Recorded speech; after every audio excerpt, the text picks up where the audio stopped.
Hello, everyone. Welcome to an all new episode of the Indic Explorer Show. Please don't forget to like, comment, share, and subscribe to the channel.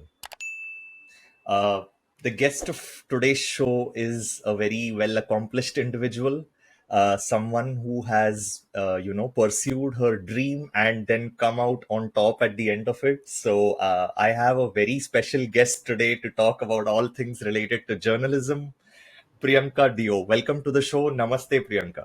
Thank you. Namaste. And thank you for having me. So, Priyanka, when someone looks at your profile, it comes across like, you're such a very well accomplished person, both in terms of academics and also you're a tennis player. You have degrees from three different institutions. So, I mean, it comes across like a very wholesome life. What someone would probably, one of those accomplishments would be someone's lifetime effort. How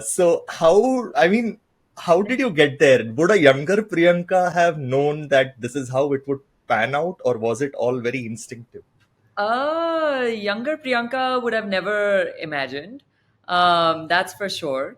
But I think it's funny you use the word instinctive because I always had that instinct of I want to do something that makes an impact, right?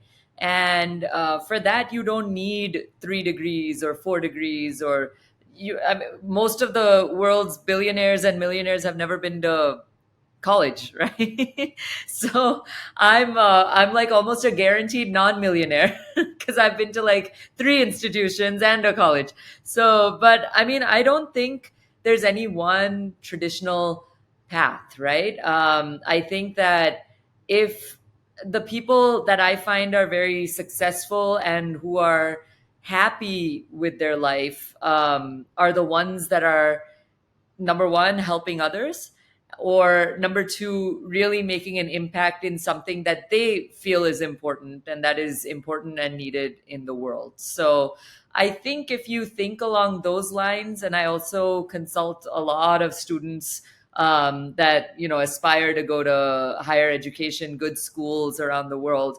But I try to tell them, don't just get in for the sake of getting in because you're going to get out and then be back to square one, right? Harvard is not going to guarantee you a job. But think of what you want to do and what you want to go to school for. Or even if you don't want to go to school, there's all where there's a will, especially in today's day and age, there's a way to carve your career path, right? So I'm lucky enough that I always had supportive family, parents, now my husband, and now we have a little baby. But everyone has been super supportive. They were very cynical at first. Not cynical. What is it? Sorry, it's like really late at night here. Cynical is not the word I wanted to use. They were very skeptical before when I wanted to do some of the things that I did. But at the end of the day, you have to do it for yourself. So if you're passionate about something, I always encourage anyone go do it, because even if you don't find support in your family, you will eventually find it if they care about you, or you will find a lot of support along the way. So, I Which is mean, why, how Vineet, did you're you? probably doing this podcast, right? Because you have a passion for it. Now you're doing so well. Yeah, absolutely. Yeah.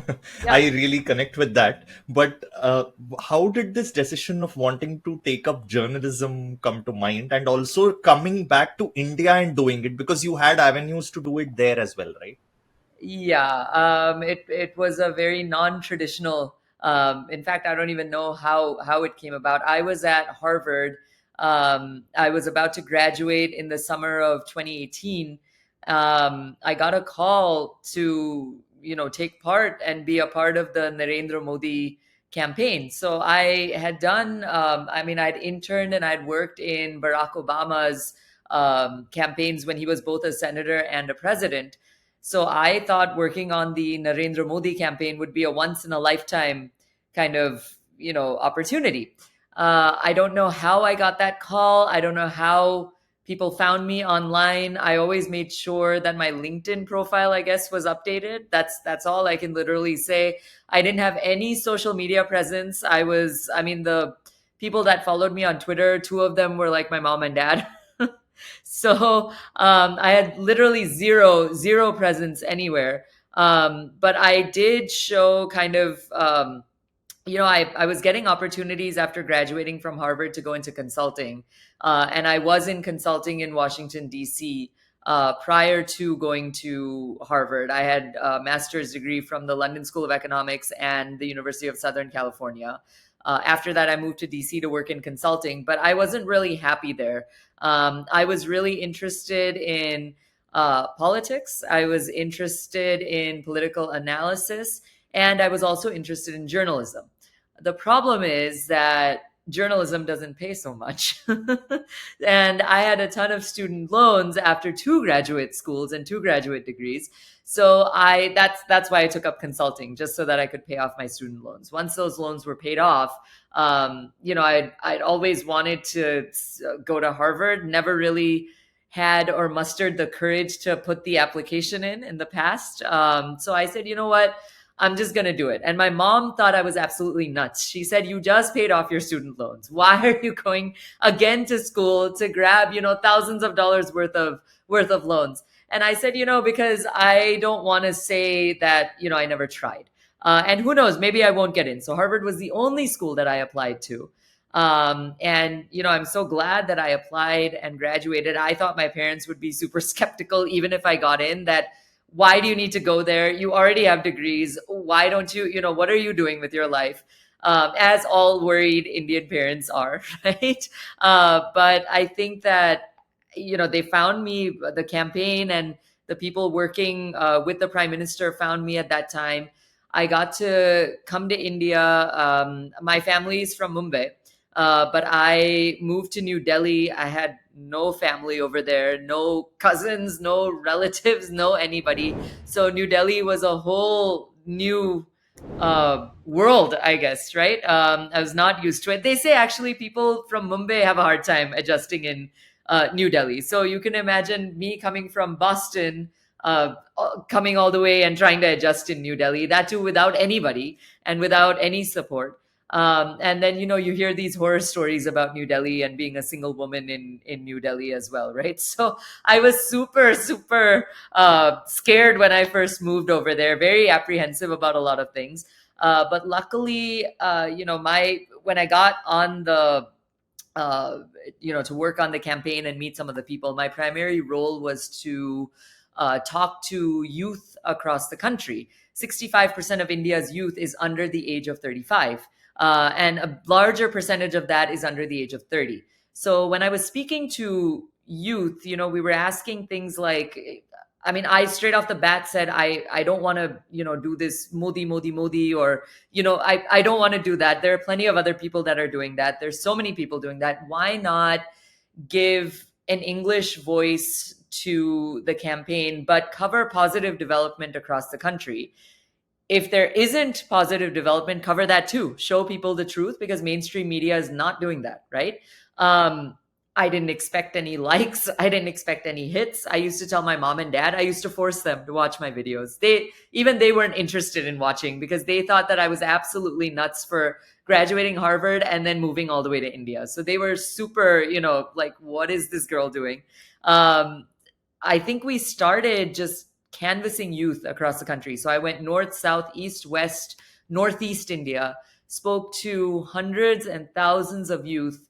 What are the issues that are important to you? What do you feel is the most important thing that our prime minister should do? Whoever the prime minister is, right? What do you see yourself doing? Do you have career goals? What level of education have you had? We started asking youth all of these questions, and we found that youth had access to the internet. There's this term floating around, aspirational youth in India, right? And it is absolutely true, because they have access, they have the exposure that was not there before. They would have to travel to bigger cities and see what was available, right? Which is super tough. And then come back to where their village or wherever they were. But now that's not the case. They have internet, they have resources, they have computer centers within their village that have been installed. So they're using all of this, they're consuming all of this, and they're hungry to succeed. That's what we found. And we started documenting it. We started writing it down. We started recording it. And the ground support that PM Modi had just because of his five schemes at that time, right? Free gas, free LPG connections, free electricity, internet, and toilets. It has changed the life of, I would say, millions of people, right? We went to a village to see, like, hey, are the toilets still working? Hey, is the internet still there? It's one thing to install the toilets, but 5 years later, are they still working? Right? I was part of the 2019 Lok Sabha elections when I was there, and 2014 was when the toilets were installed. Around 2016, a few years before that. So we went to cover, and we didn't care whether the toilet was working or not. I was like, record it. It doesn't matter. People need to know the truth. Mainstream media does not report the truth. At this point, mainstream media, I feel, are just a bunch of reporters who sit in their offices and just, find some footage available from the past, stick that in, and then do an anchor thing and go home at 5 p.m., right? That's not what journalism is. When I started doing this YouTube channel, the amount of support that we got from people, even if we weren't traveling, we were out on the streets talking to people. What do you feel about the budget? Did you watch it? What do you think? We were asking people what they thought, recording it, putting it out raw. We didn't make any of it up. And not, barely any questions of prime minister or are you going to vote for him or are you not? We just wanted to know the pulse of the youth. That's where I think I fell in love with journalism. So my love for journalism came fairly late in the game. It was when essentially I moved to another country to become a YouTuber, which was totally unplanned. And I think in today's day and age, just because we all have smartphones, 10 years ago, we didn't have that, right? 20 years ago, we didn't have that when we were growing up. Now you have the power to actually record something and tell the truth and put it out for millions of people to potentially see, right? There are these random videos that go viral. Yours could too. It's so easy. It doesn't cost any money. You just kind of need to go and find that out. Anybody can be a journalist at this point. And that's what really, really excited me more than traditional broadcast journalism. I was really, really excited at digital journalism because that is the future, right? Everyone is looking at their smartphones. So we grew this YouTube channel. I did it for 2 years. We did many, many mini documentaries. We did many, I guess, woman on the street, vox pops, talking to people, traveled all across. I mean, we went to refugee camps in the Middle East as well and spoke to kids. We went to Kashmir. We were the first YouTube team that went to Kashmir after Article 370. It's a fantastic experience that, I think not a lot of people have had. So where there's a will, there's definitely a way. I don't think I needed a Harvard degree to do it, but I think that anyone can literally do it if they put their minds to it. So I was happy I did it. And from there, I went to TV9. I was anchoring there. And then from there, I went to the Times of India group where I had my own show. So that is my story in a nutshell. But it just sort of happened, Vineet. It wasn't like like this is my plan. I don't think people can plan that way. Even if they do, the plan like alters and changes drastically, right? And in between that, by the way, I found a husband and had a baby as well, right? So it's these things you just can't plan and you just have to take it as it comes, but keep aspiring to do what you love. Even if you're working a full-time job like you, Vineet, you do your podcast on the side. So I always, even if it doesn't give you money, it's going to give you that sort of satisfaction that money doesn't give you, which is well worth your time and investment in time. And you never know these days where it can lead. Absolutely. But when you started out, I would think that you would have faced, like, at least for someone who just came back to India, how did you handle with the cultural change? Did you face any challenges and how did you overcome them? I I mean, always used to come back to India. I used to visit family every year, and I used to actually extend my stay. I played competitive tennis. So when it was cold in Chicago, I used to come back to India to train. During the summer breaks, winter breaks, I used to come back to India. So I would spend between 4 to 6 months in India every single year, even though I was based in the US, which helped me maintain my Hindi, my Marathi. So in that sense, I think not so much of a cultural change, but as they say, it's a big shift to move to Delhi. I think any city that you move to where you're a stranger and you don't know anyone is a challenge, right? I think because I knew the language, that was a big thing that helped me out.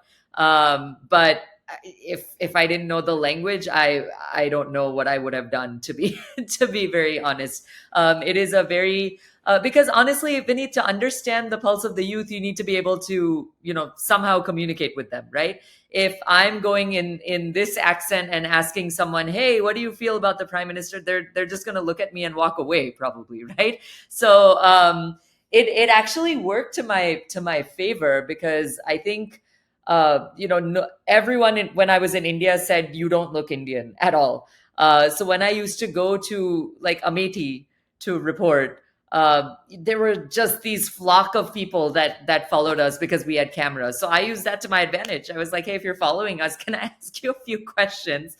And we'd get good sound bites, and we'd get a lot of people to talk to us. And when they figured out I could speak Hindi, they were floored, and they were happy and excited. And once people are excited and happy, they're always willing to talk. So that's kind of how we managed. We literally, Vineet, we went there, we had no plan. We just said, let's just wing it. Half the time, if I couldn't say something or if I couldn't portray it, my cameraman was always there to help. So whoever was shooting with me, we always went as a team. He used to ask the questions, and then everyone used to laugh. And so it was fun. I mean, it was just one day. 2 days were never the same when I did a YouTube channel. So it was, as you said, the NIJ days were days that I think it was a lifetime, once in a lifetime experience, for sure. For any journalist, the one of the biggest challenges is building a network, right? And Yeah. you came from scratch. So I think Scratch. one thing I Zero. can zero, literally. So one thing I can see is you did a lot of grassroots journalism, citizen journalism, which probably Yep. helped. But how did you go about cultivating your network uh, initially and thereafter? It was easy. A lot of people who are aspiring journalists, they want to interview Narendra Modi right away, right? Or they want to interview Rahul Gandhi right away. It doesn't happen. Um, it doesn't happen for years. I mean, this is grassroots and citizen journalism. We're talking about 2 years. When I went to TV9, I was still doing grassroots journalism, going on the ground and talking to people for 2 more years. Then slowly I shifted into anchoring and doing short videos. But that took a network because I didn't want to report anything false. So I was calling people that I knew on the ground to get that information, right? Nothing comes easy. Nothing comes on a silver platter. When people saw that the videos were doing really, really well, I automatically got calls, and I automatically started getting followed by ministers, people, members of parliament, people that worked in government. If you see that, and then I got like foreign government officials that started to follow me as well. So when you see that, and that's the beauty of putting your work on social media and digital media these days, you can tag that person. You never know if they're going to watch. Like, I think Prime Minister Modi watched my mini documentary and shared it on his personal channel, which was something that I didn't even know about, actually. I think a friend called me and she was like, "Have you checked your Twitter?" It was called Twitter then, right? Not X. But she was like, "Have you checked your Twitter? You're right on the top of the Prime Minister's page." And I was like, "Are you serious?" And I was just about to get into a flight at that time. So I couldn't see it for 2 hours, right? But it's exciting when that happens. And not just the prime minister, a lot of ministers, a lot of government officials, a lot of private officials, a lot of entertainment, people in entertainment, they started sharing some of the videos. Once they shared it and saw your work, it was much easier to connect to them via social media, right? Sending them an Instagram message, sending them a Twitter or an X message saying, "Hey, can we collaborate?" And most of the time, people were positive because it's a win win. I think with digital media, the more exposure you get, the more of a win it is, right? So it was a win for me and a win for them because they were looking to connect with youth, which is what we were doing. And me being a part of that youth falling under the age of 35 in that bracket, it just kind of fit. So a lot of people were willing to talk to me. A lot of people were more than open to send, responses. I remember being invited by the government of Maharashtra to cover their underground. They were doing metros and the link and the trans. I forgot what it was called. The Trans Harbor Link. Is it called that? You would know, right? So that was the plan. Was that we did a complete mini documentary on that. But I was, once you're invited, then you get access to all of these places as well. So it was like slowly but surely it did happen. The one thing you got to do is not do this stupid clickbait journalism, right? I hate that. I don't think there's a need for that. If you do quality journalism, which is basically just going out there and telling the truth, I think you'll find success. A lot of people will watch. If nothing, you'll get a good loyal following that brings you good engagement on your videos. So that's what I would advise, I guess, aspiring journalists. Don't expect the prime minister's interview right away, or the prime minister to share your work right away, or whoever. I don't know if you like Shah Rukh Khan. Don't expect him to see your work right away, right? If you're doing entertainment journalism. If you're doing journalism, build it slowly but surely, but focus on quality. It's better to put out 2 quality videos rather than putting out 5 or 6 clickbait videos in 1 week. So that's the advice I would give. That's what I did. To be honest, I never caught on to the hashtag game and the SEO until way later, and we still found success, right? I didn't even use SEO for the first year that I did the YouTube channel, and I still found success, which attests to the quality that you have. You look at who's watching your videos through analytics now. You see the best timings to post. I mean, that data is out there to help you. So use it, right? It's free. It's free to access. It's right on your Instagram account or your Twitter account, which everyone has if you're a journalist. So use it, and you'll go far. You recently did a video on Ram Mandir, right? And it's like Yeah. many people consider it like a crescendo crowning moment of the Indic Renaissance. And, you yourself have seen, these events unfold, the cultural awakening that is happening in India, especially in Yep. the last 4 to 5 years.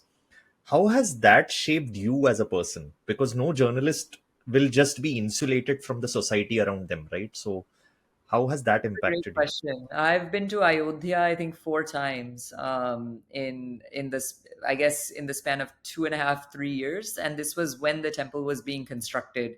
So I've seen it right from, we saw like actually I think one of the shots I was sitting on some of the wooden boards or pillars or something, and reporting from there. But we saw, me and my team. When I say we, I went to see this. You know Temple being constructed, and when you talk to the people, which we did once we went to Ayodhya, um, they were so excited. I mean, the buzz has not just been happening for the past, I would say, couple of months. The buzz has been happening now for like years. When they saw this temple reconstruction, I was one of the first people who saw the actual birthplace. It was, I remember going there. It was basically, uh, I mean, it looked like you were entering like a death camp. What is that show on Netflix? The one where everyone gets killed off. The something games. Game of Thrones? No, not Game of Thrones. Newer than that. Okay. The Asian one, where Squid everyone. Games. Squid Squid Games. Games. Squid Games. That's the one, right? It literally felt like an entry into Squid Games, because it was just, I think, for security purposes. They had just put like a one person at a time sort of maze, and they had caged it off like this. So you were literally walking one after one after one person behind you. You couldn't even look back. There was not even that much space. So you're just walking in front, and they just wanted you to see the birthplace, which at that time they had covered with a tent, and then you just take your prasad, and then you walk out. It was crazy at that time, right? The amount of security, but I think that really showed the significance of it. And when you say, how did it shape you as a person, right? The first time I went to Ayodhya, to be honest, I just wanted to get my job done. It was a long journey there. I wanted to just get interviews done. There wasn't really much to see because it was all construction and craziness and chaos going around. Um, but when we got there, we didn't find people excited at that time. We found people actually, I would say, borderline angry, and I'll tell you why. It's a good thing. It was almost as if the anger was, why have we tolerated this for so many years? This temple is and was supposed to be there for the last 500 years. Why have we tolerated the way things were? That was kind of the vibe that was there, and I'm talking about 2018 Ayodhya. That was a vibe at that time. I think that has built over time in each successive visit that I've gone to Ayodhya. And now it has finally turned into and culminated into what you would say an awakening, or, and if you think about any of the revolutions that have taken place in history, like the French Revolution, it always started out with anger. It always started out with, why are we tolerating the status quo when there is injustice, right? Which was the case over here. I think that it did shape me as a person, because the double-edged sword of being, a digital journalist, or however you define it, if you have digital presence of any kind, a big part of that is trolls, right? I have been trolled to the point of threats, to the point where, when I was pregnant, somebody said that, I hope the oxygen inside of you does not go to your baby and both of you suffocate and die. These are the sick comments that I used to get. Personally, for me, when I saw the pulse of the people, the anger that people had against injustice, and I'm coming from outside technically, right? I'm coming from living in Chicago half my life and having everything, you're living in South Mumbai for the other half of my life, having all resources with me. I mean, I've seen the people of India, the pulse of tier two, tier three, I would even say at this point, tier four India. The amount of emotion that they had towards this injustice finally, uh, becoming what it should have been for 500 years. It was definitely a moment in history that I think people will remember. It'll be in textbooks 200 and 300 years from now, right, when we're all gone. So hopefully someone will come by this podcast and listen to us talk live, right? But I think that it shaped me as a person, because I just became unafraid to use my voice, right? I was like, hey, if there are trolls out there, there are so many people around me right now that are feeling the same emotions I am. And tomorrow, if I need help, these people are going to be my voice, right? So, like I said, where you find trolls, you find a ton of people that support you. And that particular person that made that comment, I put it out. I'm like, hey, if you have the guts to post it on my social media publicly, I'm going to call you out on it and put it as a story. The amount of rage that happened against this person, from my followers and from other followers and people that were looking at Ram Mandir, I guess, online that night, they all came to support me. I didn't even know who these people were, to the point where this person sent a personal message saying, I'm so sorry, I didn't mean to do this. I'm at, I'm scared for my family. I'm getting threats. And I was like, well, then why did you threaten in the first place, right? If you have nothing nice to say, don't say it. So there are a bunch of these keyboard warriors, but I always tell people, just if you believe in what you speak, you will have no problem raising your voice and you will find that support.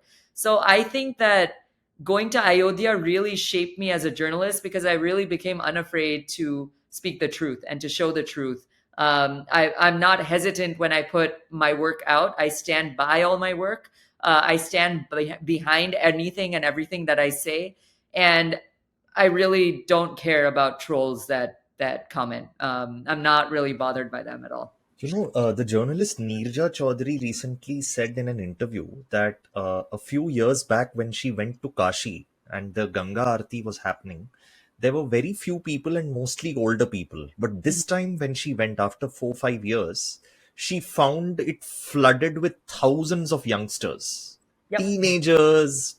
Did you see this kind of trend when you went to Ayodhya recently? Yeah, not just Ayodhya. I saw it, and that too. Not even now. I saw it in 2019, 2020, when they announced basically that this temple was being constructed. There are floods and floods and floods of people. I think now they've sorted out the infrastructure and they're sorting it out. At that time, there wasn't even that much infrastructure, and people were still coming. So it was crazy. I mean, it is really an awakening. People, when I was growing up, especially in South Mumbai, it was so uncool to be Hindu, right? It was so uncool to have that arti ka tika on your forehead and go to class. It was so uncool. What are you doing? Always wear jeans. Nothing wrong with that, right? There's nothing wrong with any of these things. Nothing wrong with wearing jeans. Nothing. I don't support that you should wear a sari every day. I don't support that you should wear jeans every day. But know who you are as a person. Don't be apologetic to be Hindu, right? Hindu can mean that you can go to temple or to your temple and pray 7 days a week. It can also mean that you pray at home once a week, right? It is such a sort of way of life that it encompasses everybody. Just as long as you live a good life, you don't harm other people, and you do good, you give back, right? I think it's just as simple as that. But to make it seem uncool to be Hindu, I mean, you don't see that in any of the other religions, right? You don't see it's so uncool to be Christian, it's so uncool to be Muslim. I don't see that. I only see it in the Hindu religion, and I always used to wonder why. And I think that visiting all these places and really having the opportunity to visit more places than even people living in India have visited, right? I think that you need to be proud of your culture. You need to be just as other cultures are. They're always proud, right? The other thing, forget being Hindu. There was a lot of anti-India sentiment that I saw. It's so India is just just a place full of garbage. It's just and there were journalists that compared, if there was I remember there was an NPR journalist that I think a train got robbed in LA, right? And this is the India correspondent, NPR journalist. So she was supposed to report on issues in India. She made a Twitter comment about this train in LA that got robbed. So when it got robbed, obviously there were boxes and things everywhere outside. She said, "Oh, it looks like India." And I was like, "You're a correspondent representing India. What are you doing, babe? What are you thinking right now?" I called her out on it online. She ended up deleting that post, maybe not because of my video, but my video was seen by plenty of people. I don't understand this anti-India sentiment. When you're in the US, I don't hear anybody saying I'm anti-USA. I don't hear anybody saying that. I don't hear anybody. I lived in the UK for a year. I didn't hear one person saying I'm anti-London, I'm anti-UK. Nobody says that. Why does this anti India sentiment exist? And why are people fueling it? And why is mainstream media fueling it? I just don't get. If you're living in India, if you're living in the USA, if you're using and making use of resources there, both natural and the resources given to you, you have no right to say that you're anti country, right? You have a right to speak out against issues and policy issues. Speak to me objectively about those, but don't just say, "Oh, it's not cool to be Indian. Oh, it's not cool to be Hindu." It doesn't make any sense to me. I think that this was very important, and why it was important for Hindu civilization, because it made a point that it was just an answer to all the subjugation as well as all the misinformation. And you could see it on the ground for the first time. The entire nation saw it, that there were thousands of youth there. There were thousands of people that perhaps were a little afraid of, their friends saying, "Oh, it's so uncool to be Hindu. It's so uncool." There were thousands of people there that were unapologetically Hindu, that were there, that weren't afraid to be, saying hi to the camera or doing anything.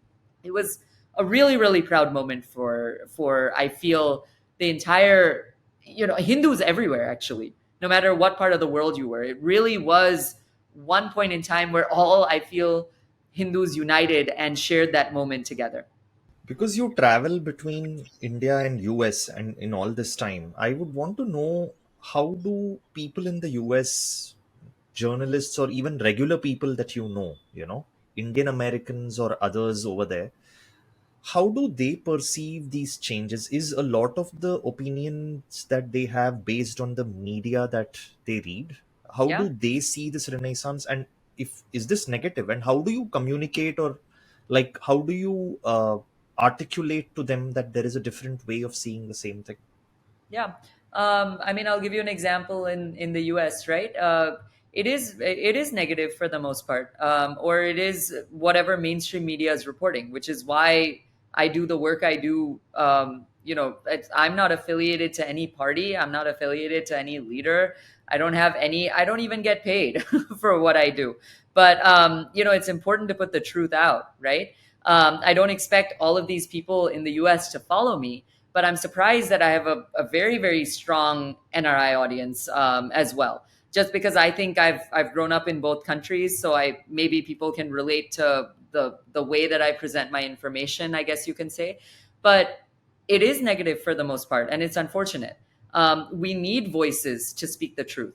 We need whatever the truth may be. You don't need to commit. You don't have to be pro Congress to be. You don't need to affiliate as a journalist. You should not be affiliating yourself to any party whatsoever, right? Personally, you can choose to be a part of a party or a political party or a group or an advocacy group or whatever you believe in. That's your personal life. When you're reporting, you need to report objectively, right? You need to tell the truth. If the toilet is not working, say the toilet is not working, right? Don't be afraid to, what will people think? What will my network? No one is going to ding you for telling the truth. No one can.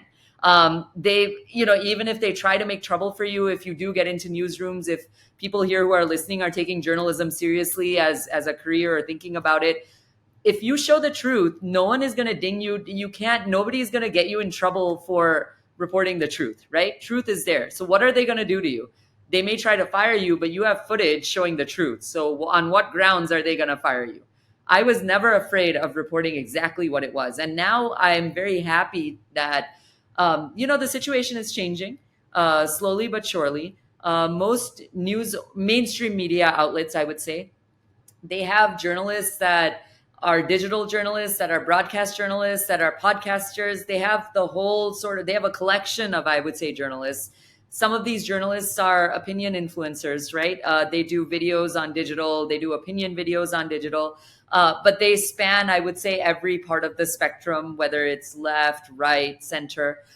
So when you have that combination of voices working together in a mainstream media, it's actually a good thing.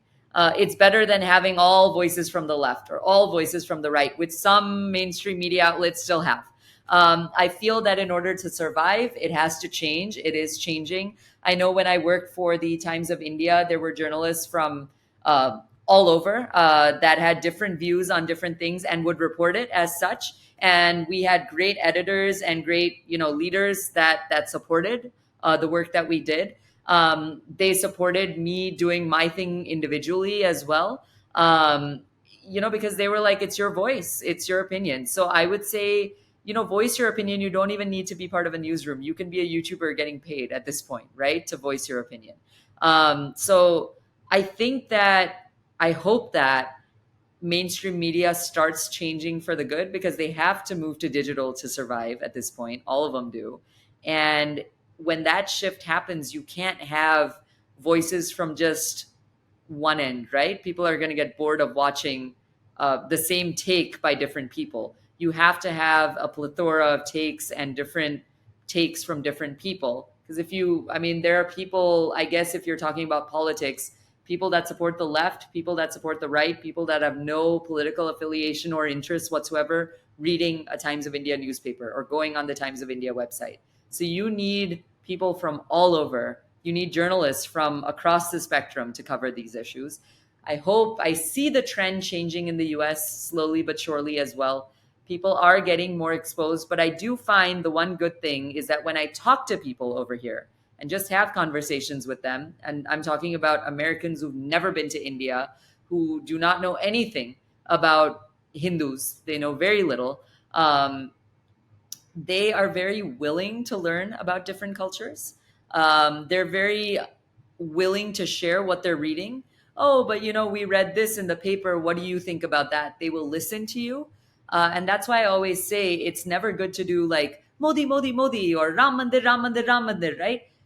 Be able to back up why you support it, right? Give me three logical reasons why you support it, objective reasons, not just because it's cool, right? But give me three objective reasons why you're against something or why you're for something. And when you portray that, and when you know, sort of have that sort of conversation with people, you'll find that a lot of people who, you know, disagree with you come to a middle ground.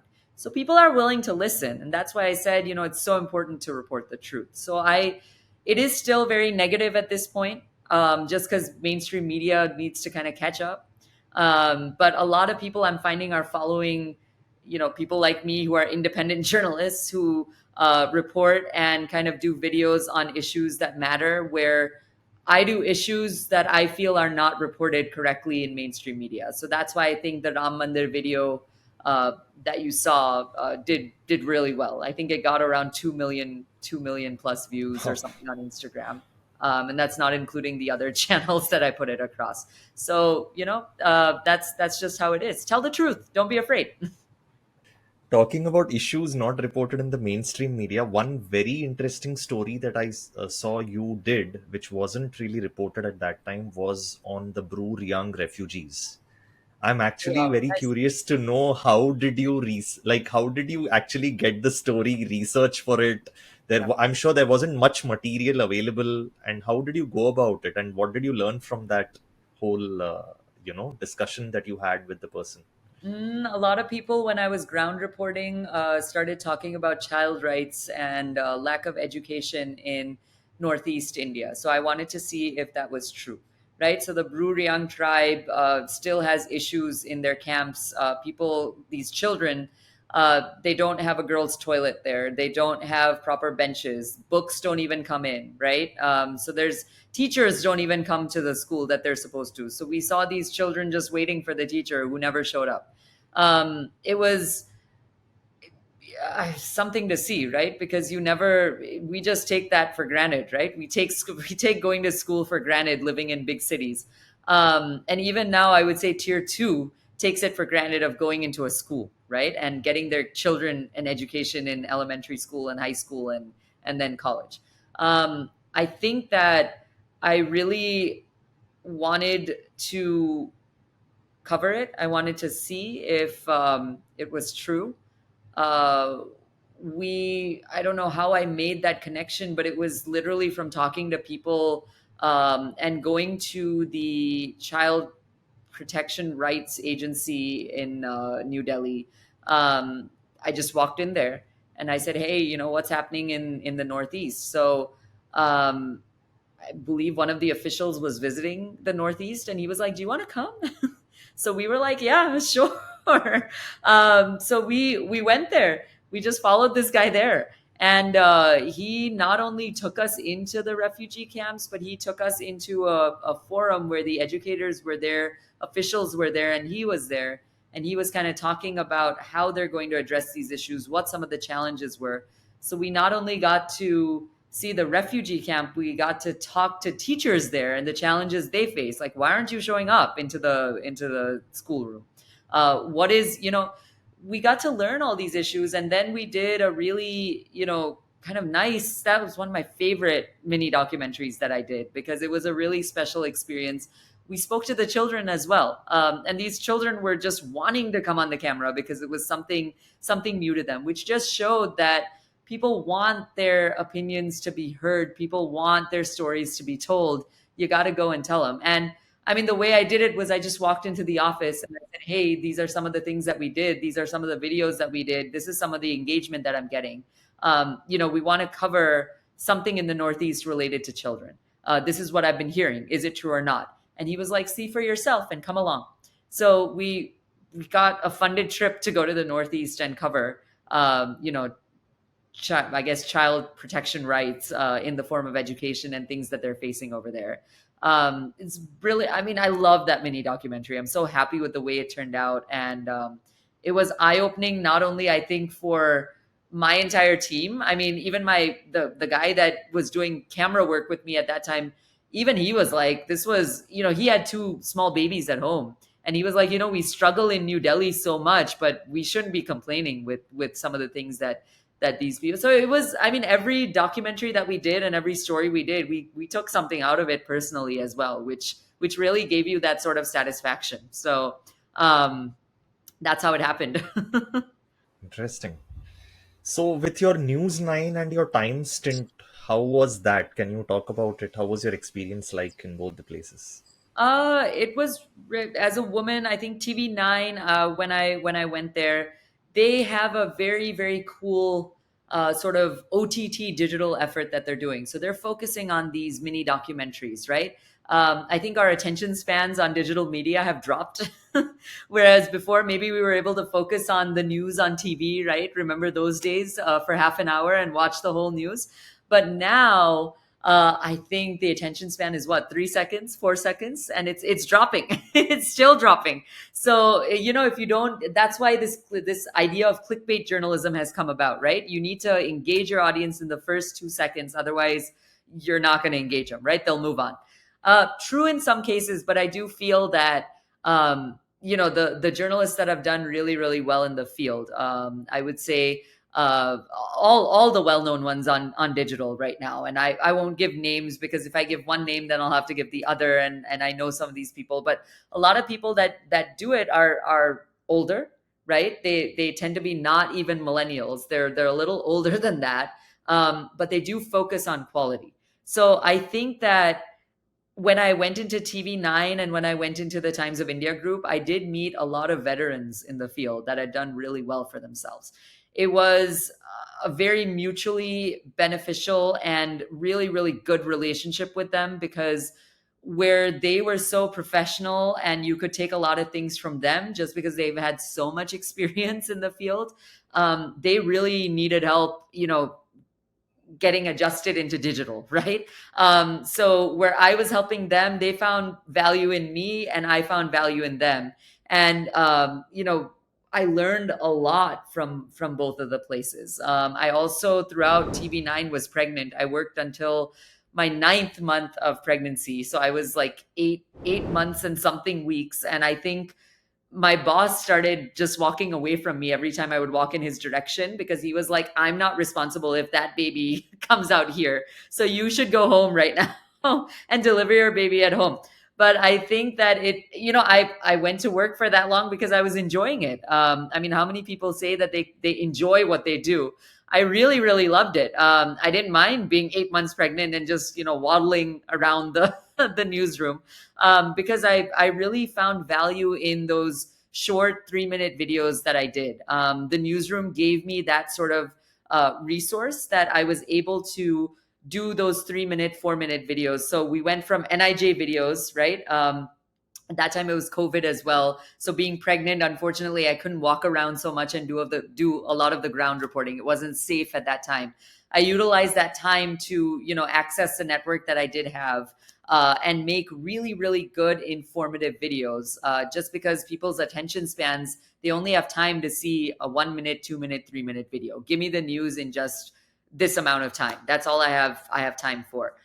Okay, cool. Let's create that. So we did that both in TV9 and Times Group. And I would say just fabulous experience. I learned camera presence. I learned, don't do crazy hand gestures. That'll distract. You learn a lot of things when you're working with veterans in the field. There's always something to learn from somebody.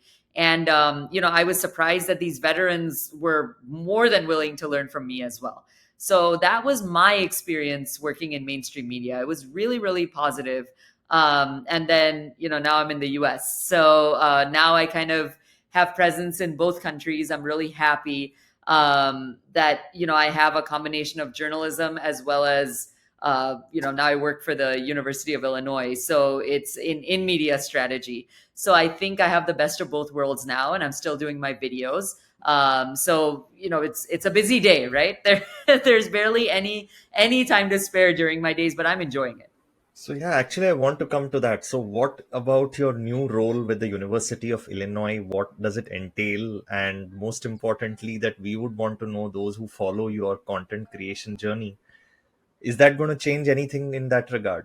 No, the videos are still going to go up. I think that Vineet, the beauty about it is you can have a day job at this point and still do journalism, right?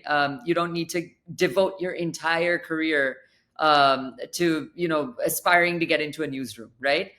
You're doing your podcast, I'm doing my videos. Why should that stop? I wanted to combine. I really, what was happening beneath was when I was traveling and talking to youth, they would see my credentials and the schools I've been to, and they would ask me, "Hey, how do you get in?"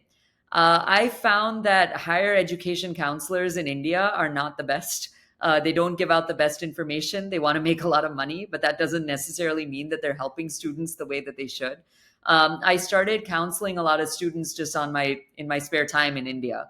Helping them, kind of formulate their essays, giving them guidance on what their application should look like when they're applying, helping them pick out schools that would cater to their interest. It I helped, I think, hundreds of students when I was in India, and I really wanted to combine. I really like, just being part of the youth population in India. You need to help youth, right? There's always room at the top. I don't believe in screwing anybody else over. I think there's room at the top for successful people to share success all the time. I really wanted to counsel youth and, actually consult youth and help them with what their aspirations are. So, if anyone's watching and you need help, just contact me. That's why I leave all my message tabs open on all my social media. I do check personally for all my messages. I wanted to combine beneath journalism with my love for helping students in higher education. I do media strategy. I'm the assistant director at this point of media strategy at the University of Illinois. I work with a lot of youth along with the university to. We have a huge Indian population at the University of Illinois as well. So interacting with them, talking to them, talking to all of our undergrads, talking to our international students as well as our domestic students, and also helping aspiring students, come to have the opportunity to come to a good college and get the most out of it, and also, save some money, get some scholarship money. That has always been a passion of mine for a long time. And it's not going to change the videos. I mean, the videos, I feel that uh, I've built such a great network and I've built such a nice following. I still talk to some of my followers. If they send me a message, they're surprised to even see that I reply. But I believe in that, right?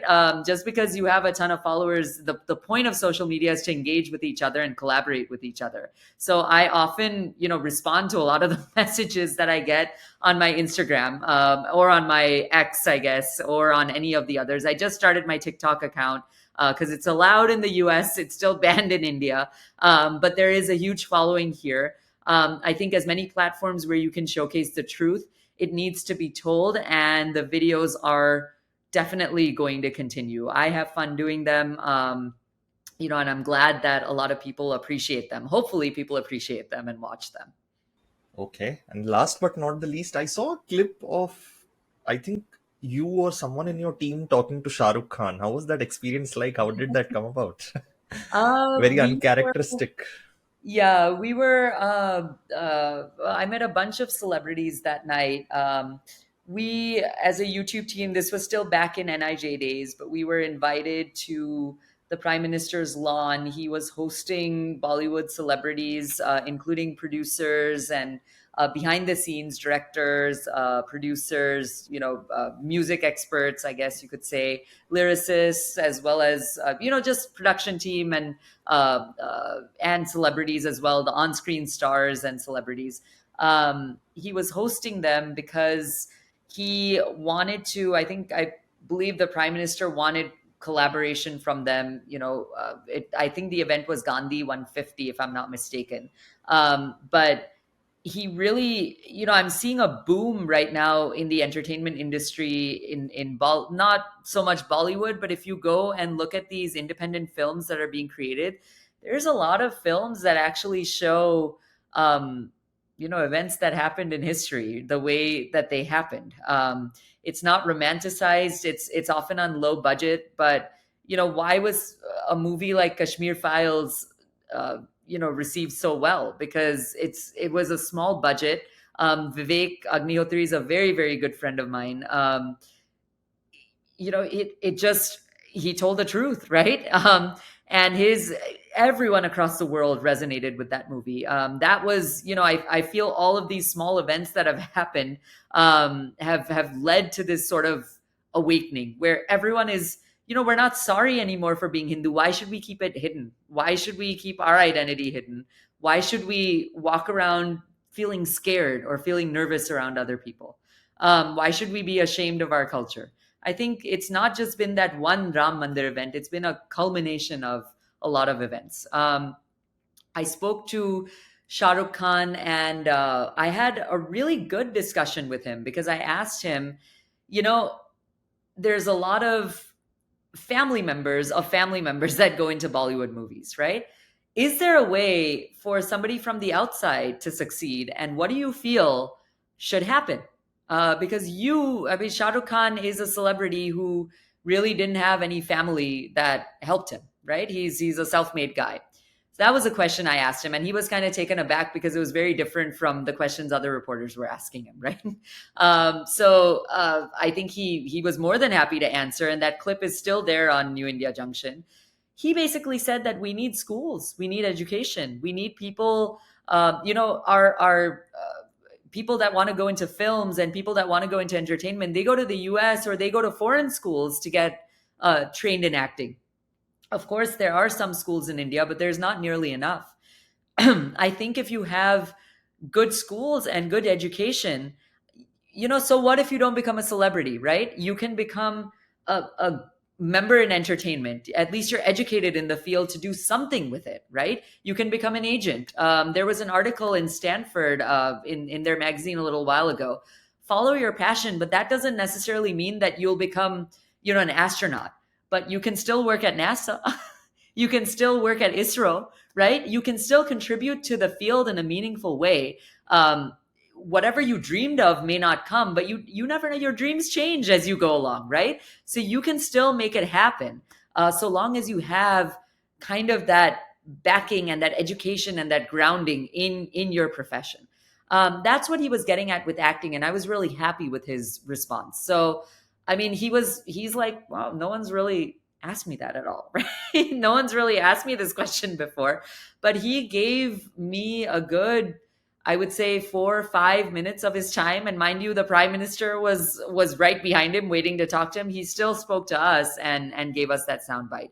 It just goes to show you, Vineet, that if you're asking people the right questions, if you have a goal, I mean, I want issues that are not reported on mainstream media to be reported. I was like, screw mainstream media if they're not reporting these issues. I'm going to report them and tell people the truth.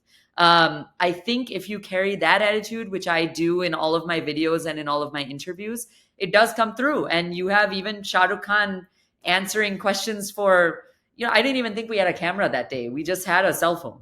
So he was like, what is this? Whereas I think Doordarshan was there with their big cameras and they were, reporting. And we spoke to many people. We spoke to Uday Kotak. We spoke to Anand Mahindra as well in some of the events. We spoke to banking and corporate officials in one of the prime minister's events. We were invited. Vineet, why were we the only YouTube channel to be invited over there? It's because we were doing quality work. It's because we were telling the truth. We weren't pro or anti anything. We were reporting things just the way it was, which is why I think I got to meet Shah Rukh Khan. I got to meet a ton of different celebrities, leaders of the country, youth, upcoming youth who are doing good work across the country. And I was glad to just be a part of it. And I hope that my videos make a difference, and I hope that people watch. Great. On that very starry-eyed note, we come to the end of today's show. Firstly, I would like to wish you all the luck and success for your next endeavor, which I hope Thank you. will continue in the same path as you have, followed till now. And hopefully, Thanks you'll very also much. continue to be the same independent, fiercely independent voice, giving your opinion as well as covering, Yep, stories in the way that you do. absolutely. So, yeah, it was a great conversation. Great to have you on the show, Priyanka. Thank you, Vineet ji. Thanks for having me, and I'm glad that we got this coordinated. I think we've been trying to coordinate this for a month, right? Or Yeah. over a month, I think now. I think Yeah, before, yeah, yeah. yeah, I think November was when Last year. yeah, Yeah, last year. yeah. So I'm glad that this happened, and I hope to stay in touch. And thanks for everyone that watched. Absolutely. So, with that, we come to the end of today's show, guys. Please don't forget to like, comment, share, and subscribe to the channel. Until next time, I'll see you around. Namaste. Thanks, guys.